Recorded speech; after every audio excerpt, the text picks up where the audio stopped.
One of the things that I am exceedingly poor at is, actually, it's something I'm very good at, which is a bad thing, and that's putting out fires. I have a client who is in the midst of a BP claim, and they sent me the attorney sent an email, the client forwarded it to me, the client left me a voicemail at 7 o'clock this morning. Client sent me another email at 7:30. So I went in, put together an email. I'm very good at that stuff, like we all are. We're good at putting out fires for our clients.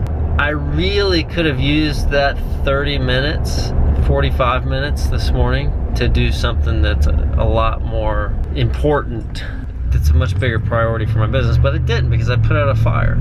More and more fires are going to be put in your lap. So I'm going to talk about some of the systems we use to mitigate that, but I still stink at it, full disclosure. Step one just has to do with controlling expectations around the most used medium we have for communicating with everybody. It's email. It's still the number one go-to source for getting a message from point A to point B. If you can't manage email effectively, you're gonna have a very hard time you're gonna have a very hard time not putting out fires. And it all has to do with how you train clients. What's their expectation for how you're gonna treat email? So I'm gonna share with you the email footer that goes on the bottom of every single email that goes out. I don't even think about it anymore because it just gets attached as part of my signature. And I've been doing this for years and years. I don't think that this message has changed in at least 5 years. It's been verbatim what it is now. So here it is, how I use email.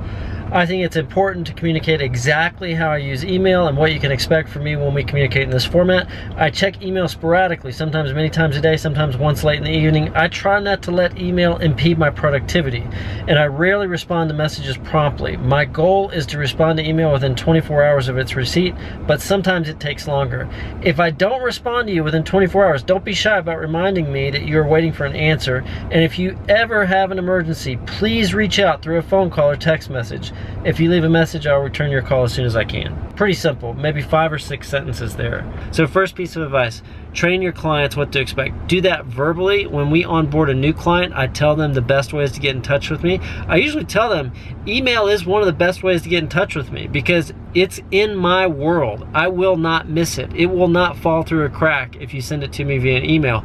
It may take me a little while to get to it, but you can be certain that I will get to it.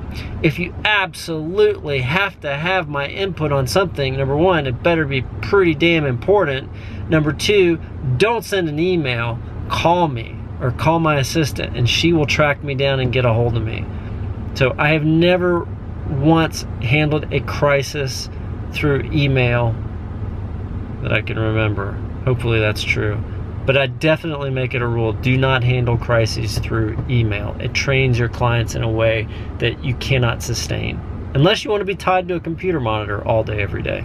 The other big tip that I can give you in terms of avoiding putting out fires is just don't do it. Like, you physically don't do it. You get somebody else to do it. My assistant is Carrie. Carrie takes so much stuff off of my plate. Frankly, she's way better at it than I am. If a client calls wanting to know how to access this or that, or how to get into this or that, or how to set up this or that, I can tell them if I can remember, or I can go find it or look it up.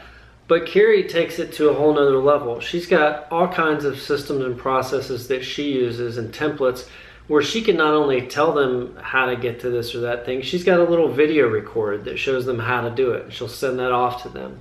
There are people in your life who are much better at handling the routine tasks that to you are a routine pain in the neck, but to your clients are absolutely critical to getting the work done when they want it done. And you should not be available all of the time. You should have parts of your day where you're meeting with other clients and you're not going to be interrupted because you're giving 100% of your attention to that person. There are going to be parts of your day where you need to be head down, focused on work that only you can do, and you should not take interruptions during that time. But your customers are still going to need access to the knowledge that you have in your firm.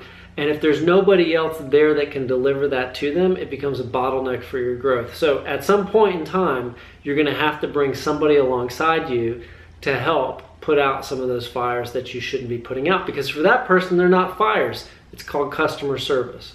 when you have to stop what you're doing to do customer service, which is not the job that you were hired to do, it's putting out a fire. And that's what we want to stop. I'll see you guys tomorrow.